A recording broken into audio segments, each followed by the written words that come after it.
আসসালামু আলাইকুম। Hello everyone, আপনারা কেমন আছেন? আশা করি ভালো আছেন।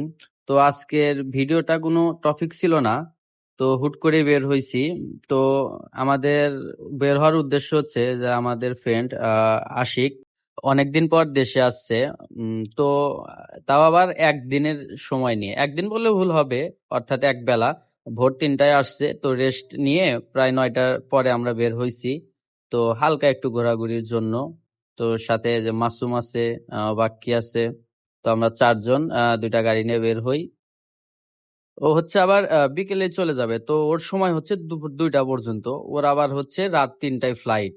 তো যার কারণে আমরা খুব সীমিত সময় নিয়ে 3 নাম্বার ক্রসবার প্লাস হচ্ছে 0 পয়েন্ট আর সিরাজগঞ্জ শহরটা একটু ঘুরে চলে আসবো। তো এই যে মাসুম হার্ড পয়েন্টে অলরেডি চলে আসছে, গুটি গুটি পায়ে এগোচ্ছে। তো লাভ সিরাজগঞ্জ কাছে থেকে ওর দেখা হয়নি, এই জন্য লাভ সিরাজগঞ্জের কাছাকাছি গেল, দু একটা ফটো উঠলো। তো এদিকে আমি আর আশিক এগোচ্ছি ওদের দিকে। তো বাকি সাইডে আছে হাতির মতো একটা দেহ নিয়ে। তো আমরা এখান থেকে আবার চলে যাচ্ছি 3 নাম্বার বাদে। আমার বন্ধু মহা জাদু জানে, জাদু জানে।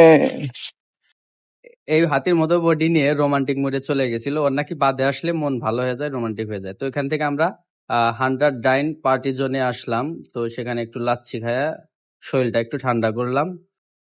এদিকে মাসুম ছোট ভাই একদম ছোটদের মতো বাচ্চা হয়ে গেছে, আগের মতন যেরকম বাচ্চা ছিল বাচ্চার মতন পাগলামি করতেছে। এদিকে বাক্কি আবার আমি বসে আছি, বাক্কি আবার টিকটক শুরু করে দিছে। এদিকে মাসুমকে ফটোশুট করা হচ্ছে, মাসুম বিয়ে করবে, পাত্রীকে দেখানোর জন্য ফটো উঠছে। তো ফটো উঠাতে কম উঠানো যাবে না, পাত্রীর মা কই যাবে বিয়ে না